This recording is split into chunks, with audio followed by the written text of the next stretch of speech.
Donnie and Dolly, the team is supported by ableauctions.ca. Closing your business? We can help.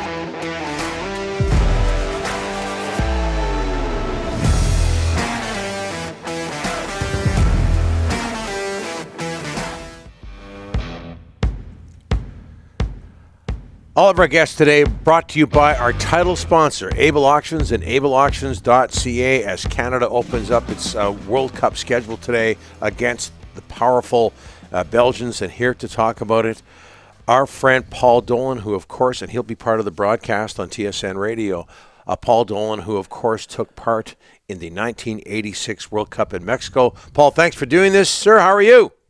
Good, buddy. I'm in your old studio here. Yeah, rub that in, Paul. I really appreciate that. Not that we don't enjoy being here. Is there any pictures of us on the wall? No, they've cleansed this place nicely. Yeah. What a shock. It was sanitized the day after for various reasons. Does all of this bring back memories of '86, Paul?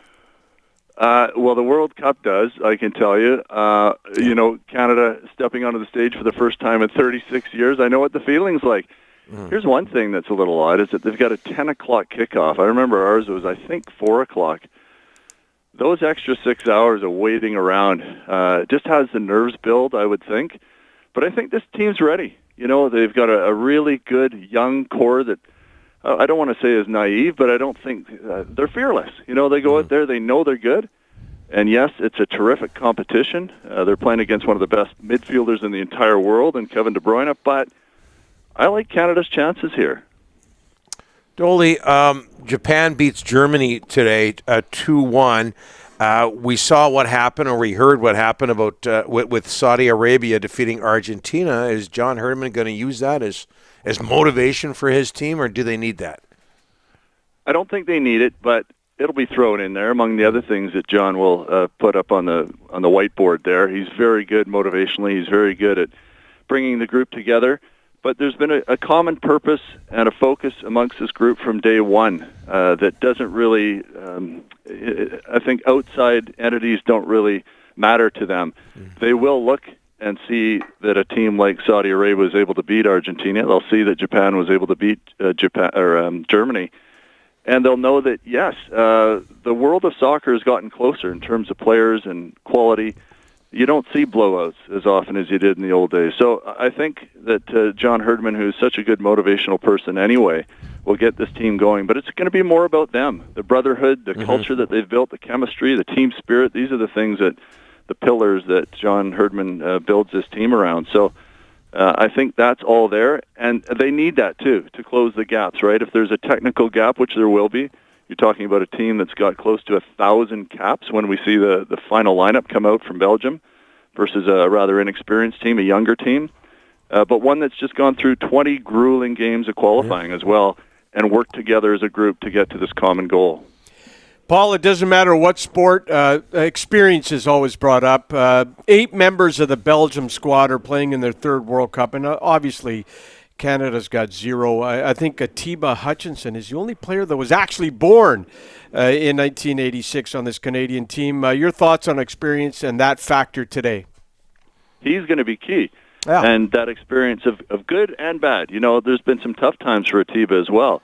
But having to fight through that, the resiliency he had, the fact that he stuck around and came back to John Herdman's program when he probably thought that his last World Cup cycle was behind him. But, you know, the other players kind of lean on him. I don't know if you saw the ceremony where they put the sword that they carry around into the ground at the stadium last night. That was Atiba doing that as the captain, of course. He's a big part of this team, as is the rest of the leadership group. You know, Milan Borjan in the goal. He's a key leader as well. So despite being a relatively inexperienced team, some of those older heads can help settle the nerves as well. Stephen Vittori in the back as well is another one. Hey, Paul, culture, dressing room. You know, I'm reading interviews of the players talking about Herdman. They really like this guy. They really like what he's done since he came to Canada, and he has started the program, I believe, in 2018, 2019. But talk about his importance, the manager, at this level and this stage as well. Yeah, and it's more than just the manager, too. It's the staff that he's put around him. Yeah. It's the players' buy-in. It's everything. You don't get a team all rowing in the same direction if you haven't done a good job of bringing that team together. And the things that he has done over the course of the last 4 years to mold this team into the group of characters and the strong squad that they are. So he's done a fantastic job. One of the hardest working men I've ever seen in my life. I worked on that staff for a little bit, and it's a grueling thing, but everyone buys in. Everyone knows what the sole purpose is. It's to get Canada into the World Cup, and here we are, just an hour away from kickoff or whatever it is now. Dole, how does Alphonso Davies stack up? And we understand he's healthy. How does he stack up against the best players in the world? I think, let's ask someone on the opposite team, the Belgian right back, Thomas Meunier, who plays against him in the Bundesliga for Borussia Dortmund up against Bayern Munich. And he knows all about Alphonso Davies. He called him out by name. Fonzie is not only maybe the best player in the Bundesliga in his position down that left side, but he was in the FIFA 11 in many people's books, meaning the best in that position in the world. And we saw what he did against Barcelona in the Champions League and just his career with Canada as well to date. So they know all about him. They know about some of the other players as well. Roberto Martinez, of course, coaching Belgium, will have seen lots of Belgian football, and that's where both Tejan Buchanan and Jonathan David had played before, and now Kyle Larin. So they're very familiar with the Canadian team. There's no secrets anymore. All right, let's take you back to 1986, Canada versus France. We talked about this yesterday on the show. Can you take us back to the story of the cock on the pitch, Paul, versus France? That's all I'm known for, I guess, at that World Cup. Pretty much. Yeah. Le Cockerel, right, is the French symbol on the jersey of the French team. The French fans carry a rooster around with them. I haven't seen it since 1986, but maybe that got banned afterwards. Big contingent in behind the Canadian goal where I stood to take a goal kick, and they hucked it out on the pitch. Very good accuracy, I have to say. It was like Michel Platini had put it there himself. Right at the edge of the six, and the linesman came out with his flag, scooped it up, and every time I go on one of the, well, it used to be, not anymore because it's old VHS footage, but I used to go, like I remember being in Malaysia one time with Umbro on one of these trips, and there's sports bloopers, and there's me watching a rooster get picked up by a linesman. So it was a thing for a while. I got to say, Dolly, that linesman, I don't know if he grew up on a farm, but he did an excellent job there. Like, you didn't know what to do. Didn't he? Yeah. No, and he used the flag to good effect. Yeah, as he well. did. Yeah. He protected himself instead, maybe not getting pecked. Yeah. Hey, Dolly, what does a successful tournament look like for the Canadians, in your opinion? I read something where John Herdman hasn't given away to the media anyway what his goal is here. I wouldn't doubt that it's one that we would say is unattainable, like a semifinal or a quarterfinal. But he always pushes the boundaries. He doesn't want to have a cap on what a goal is. Obviously, it's to score a goal. Obviously, it's to get a point.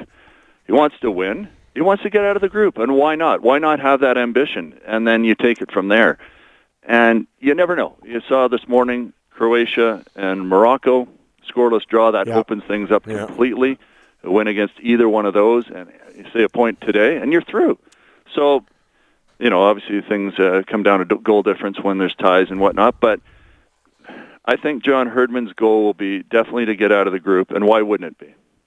And one more, Dolly, if you don't mind. I remember talking to Bob Lenarduzzi about this. You play France back in '86. He looks over in the tunnel, and standing beside him is Michel Platini, one of the great players on the planet at the time. And there was a sense of being overwhelmed. Bob felt that, whether it affected their performance or not. Do you think this Canadian team will deal with that? I think it might be a player-by-player case, Alphonso Davies has played against Lionel Messi, so he'll look across the tunnel and see the best midfielder in the world and say, well, not to downplay Kevin De Bruyne at all, but I have played against you, and maybe not you specifically, but players of your caliber, and beaten you, and won a European Champions League, which is as high a club level as you can get to. In a Canadian jersey, he looks around at his teammates. Does he have the same caliber of teammate? Maybe not, but the group that they've formed and the way that they fight for each other, they have each other's backs, I think he feels comfortable about that as well. There might be other younger players that will look across and be a little more intimidated. Maybe some of the MLS players. I don't know. I still get a sense that this team has such belief and confidence that they won't be overawed by anybody they're standing next to. Dolan, I understand you're going to join us on a regular basis. We thank you for that throughout the World Cup, and we'll talk to you tomorrow, I believe. We'll talk to you soon. Thanks, Dolan. Okay, look forward to it. Take care. Yeah.